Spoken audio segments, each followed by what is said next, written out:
High Street or Low Street? This is a follow-up article to The Death of the High Street, because that was written in 2019, before a crippling blow was dealt.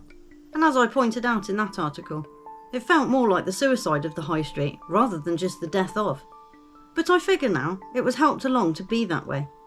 Businesses have been going on about the rates, rents, and other things that councils and governments imposed on them. A slow drip of licences, regulations and rules. Now we see the farmers making noise, and various areas of society have, over the years, tried to sound some kind of alarm, but it would always have been overwritten, made about pay, or simply dismissed. The High Street, though, used to be an integral part of communities, the hub of an area, of trade and economy, albeit a structured one that previously was created and imposed on people, but with at least, it seemed, a small semblance of people in mind and their needs. Now those are firmly ignored in place of a corporate model for all areas. High Streets becoming a long line of corporate chains, making them beholden to a parent company, and the other shops that have been allowed to take hold appear to be a front business, where the footfall doesn't quite appear to be enough to sustain such a premises. And they were always there, just different products on show. But it seems people weren't really prepared mentally for the shift that occurred, when most of the businesses of this country were told to close their doors. Shops, offices, schools, and all the other trades where people need to work to earn money to survive. A crafty move when you look at it as a bold strategy to change the face of society and community in one foul swoop.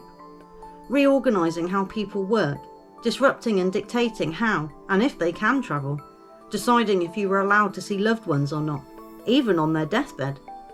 Because of course, no one can overlook the fact that the hospitals also chose to close, and in some cases, actually barricaded their premises. Sounds unheard of in a health crisis, but makes sense when you look at the bigger picture. And the bigger picture for this angle is that clearly they don't want self-sustaining towns and cities where the people just get on and get by, not having to check in every 5 minutes and taking control of their own communities and areas.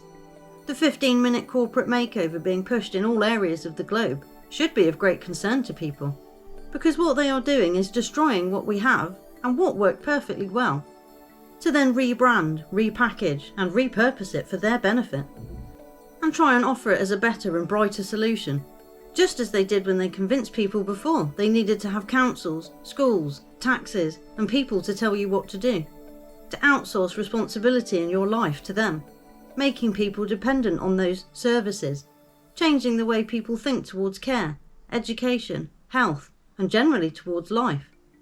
Outsourcing all of those things along the way, and now paying dearly for it, it would seem, in more than just monetary terms.